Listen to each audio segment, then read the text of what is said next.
Good morning. Good morning. Good morning. I have with me a very young man, and his name is Richard Dzikunu. Richard Dzikunu has emerged winner of the United Nations Sustainable Development Goals Action Awards, which was held in Bonn, Germany, and he made all of us proud. And so we decided to bring him onto the show to further tell us what the SDGs is all about, and then we also get to talk about the project that he embarked on, which gave him the opportunity to grab this award with other people. Good morning to you, Richard. Good morning. How are you? Fine, thank you. Remember what you said behind the scenes before we came here? Yeah, I was like, we watch you on TV all the time, and today, like, I'm sitting right here, so it feels good. That's not exactly what you said. Well, we'll talk about that later. And I believe your mom is watching us this morning, right? Sure, she okay, is. So we'll talk about what she also said later on when we are done with our conversation this morning. Richard, let's talk about the Sustainable Development Goals Action Awards. I mean, anybody hearing it for the first time, because I understand this is the maiden edition of the awards ceremony, would be wondering what it's all about. So take me through, what exactly is it about? Yeah, so thank you very much for having me. In 2015, the Sustainable Development Goals was adopted by the United Nations as well as governments all over the world. And since 2015, a lot of NGOs, individuals have been doing a lot to contribute to the implementation of the SDGs, which are 16 in number. So this award recognizes individuals and organizations who have worked one way or the other to contribute to the implementation of the Sustainable Development Goals, either in the area of reducing poverty, hunger, climate change, gender issues. So the award was recognizing individuals, organizations for their hard work and to further encourage these individuals and everyone out there to continue to work hard towards the implementation of the SDGs. Now, I am also told you are a youth power accountability advocate. What is that also about? So the Youth Power Accountability Advocates, they are 20 young people from across Africa and Europe who were selected by Restless Development, a youth-led organization in the UK. And our role or responsibility as Youth Power Advocates is to work towards implementing the SDGs in our individual countries and also at the international level. So the 20 young people from Ghana, Kenya, Zambia, Malawi, also from the UK, we are all working together to contribute to policies, to dialogues when it comes to the United Nations. How do we make sure that governments are held accountable to all of these promises they continue to make and sign? So the Youth Power Advocate, that has been our work primarily. But in Ghana here, as a Youth Power Advocate, I work with a team of 2 other young people and 20 volunteers. And over the last 2 years, we have been working on the area of maternal health and also improving comprehensive sexuality education for young people, both in and out of school. So let's say, I know that each country has its own peculiar challenges or problems that they are faced with. What were some of the topics that were treated by some of these people you came into contact with? Yes, so I mean, there were 7 different award categories. I got the Includer Award, and one other lady from Nigeria, she also got her award for her fight against corruption. In Nigeria? In Nigeria. Okay, and that she is not has, news, is it? it's, I mean, in Nigeria, and then a young person fighting corruption, it's very good. But when we all met her, the kind of approach she uses, you know, on social media, mobilizing young people, talking about corruption issues, we were quite scared for her, you know, because... How did she go about it? Yeah, so she organizes her forums, her conferences, where she tries to encourage young people to speak up against corruption. Also, they use social media, you know, to talk about corruption, sometimes name and shame people. And it's a very huge campaign and very daring. Do you see us doing something like that here in Ghana too? I think it's possible. So far as we have issues of corruption here, we always complain that there are not enough opportunities for young people. If anyone is bold enough to take that up, unfortunately, I took the area. You didn't do that. No, I didn't do that. But you did something else. Yes. Let's talk about what you did. Yes, so my project started in 2015, which was funded by Restless Development. We focused on providing sex education for young people, both in and out of school. and also on maternal health, how do we ensure that mothers have safe delivery when they go to the health facility? Because which is a problem. A very big problem. And we live in a country where we pretend or think that young people are not having sex.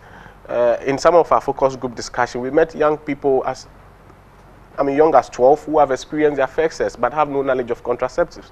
So how do we provide information to these young people? Now, the first thing is that provide them information. Let them know that they are growing, their bodies will begin to experience some changes. And when they understand that and know how to protect themselves, then we avoid issues of teenage pregnancy.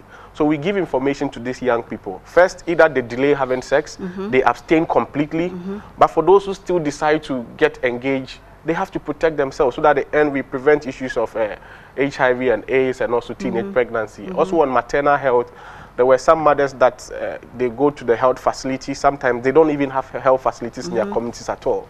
For others, the facilities that they visit, they are not disability friendly. In our focus group discussion, there was one mother that complained that anytime she was physically challenged, she uses the clutches. Anytime she visits the facility, she has to travel a long distance.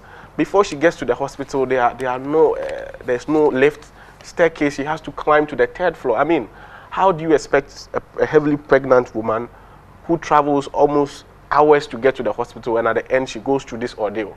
So eventually she stopped attending, the hospital for services.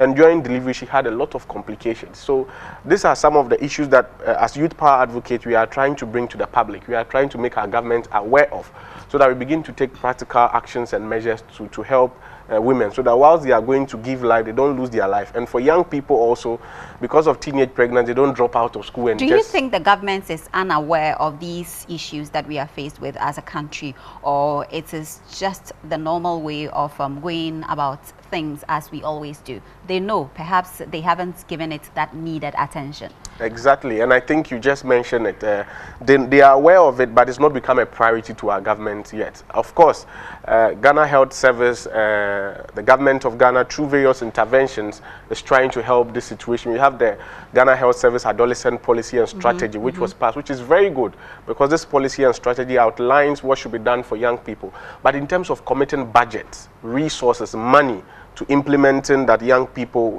enjoy their full access to sexual health, we don't have it. And let me just make an analysis. In 2013 alone, it was reported that we had almost 750,000 teenage pregnancies in Ghana. Now, no matter the amount of jobs you create in a year, we have a lot of unplanned pregnancies. So these are teenage mothers taking care of babies. What quality education do they give them? What quality healthcare? None. So we have a growing population, but the quality of that population is questionable. So we need to really invest in young people. We need to really invest in girls, because when girls are able to stay in school, you are here, you've achieved your aim. I am not done yet, and you have just started. Yes, but yes. when all young people will look at you, and then they want to be like you, they want to get to where you've gotten to. So how do we make sure that they stay away from pregnancy, they stay in school and become who they want to be? We need to give them the information. So you treated 2 topics, yes. Sex education and maternal mortality. Yes. So which got you, can we see your award? Because I'm already seeing it displayed here on our table, so and this is the award for the includer category. That is the most the program or the initiative that makes sure that they included marginalized group of people, that in this situation, women and girls, in the implementation of the SDGs. Because I did not only go and provide information to these young people and women, but we also gathered data from them, and this data we engage at policy, at forums, at dialogue meetings, and we made the government aware of this data. So we brought their voices from the local communities to the national level to make sure that people know of the problem. Even to the international level. Even to the international level. Okay, so what next for you? So what next? We are back from Bonn. Okay, so we see you on our screens receiving your award. Oh. How did you feel? At this moment, there were 39 finalists, so I did not expect to be called for my category, because let me confess, there were a lot of amazing other organizations doing a lot of things, from Pakistan, from Germany, from Belgium, different countries. So for me to be called, I was really surprised but honored as well, because for me, there are a lot of young people in Ghana and across the world doing a lot, but they are not recognized. So do you think we can do more? Wrapping up, do you think we can do more when the environment is created, a very good environment or an enabling environment is created for the youth of this country? I think we can do more. Because we are competing with other people who have everything laid for them. I've met young people in Ghana here. I have friends who are amazing, have brilliant ideas. All they need is the support. So if I've been able to do this and get this far, every other young person can do same.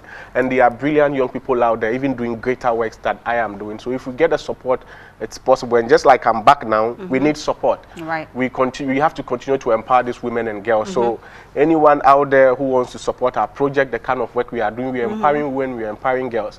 If you're an organization working with women and girls and you want to partner with us and continue to support these women and girls, we are ready to also work with you. Okay then, is that all you want to say to yes, so they can also reach out to me on my number. Okay, please give us the number. 0273 414 901. 0273 414 901.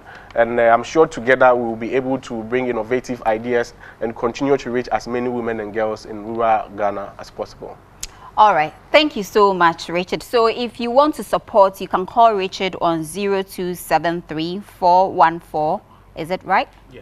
901. 901. Okay, so please call and let's push him and push other people who are also out there to also discover their potentials, because there is so much we all can do together when we have the right support and we know that we all can do better. So Richard Dzikunu, yes, has been my guest on the Tuesday's edition of the morning show, where we talked about where he has gotten his award. It's a very beautiful award, and so we are very thankful to you for coming, you know. So I will see you afterwards. So we talk about the other things you received. I mean, apart from this one, I am more interested in that. Thank you so much for coming. Thank you. All right then, so we continue with Ria Abdul giving us the latest in the world of entertainment and social media. But before that, we take a break. When we come back, we continue with that. Good morning. Good morning.